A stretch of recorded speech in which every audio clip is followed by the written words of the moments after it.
तो ये ट्रांसफॉर्म 12 ये 3 एम्पियर ठीक है। तो मो पास सेम ट्रांसफॉर्म अच्छे आपको प्रथम आज ट्रांसफॉर्म चेक कर देखेबी आ ट्रांसफॉर्म आप भल अच्छे आप जानवे से जनइबी।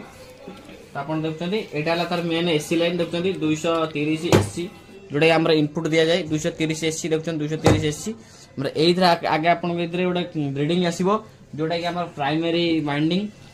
तो आप कंटिन्यूटी मीटर रखुच्छी मल्टीमीटर को देखते गोटे रीडिंग आसो आप देखेबी। देखते रीडिंग गुड़ा देखते 190 पाखापाखि आसुच्छी देखिले कि। तो देखते ये किसी रीडिंग ना ट्रांसफॉर्म आप चेक कर शिखे दूसरी। तो 12 ट्रांसफर आप चेक कर शिखु देखूँ आधे किसी रीडिंग ना जोटा कि प्राइमरी कनेक्शन किसी भी ना जोटा कि आधे डैमेज हो जाए केमती कौन हो जाए सेकेंडरी आम कौन हो 12 यहाँ जीरो है आप रेड यहाँ 12 तो देखते गोटे किसी ना गोटे थी।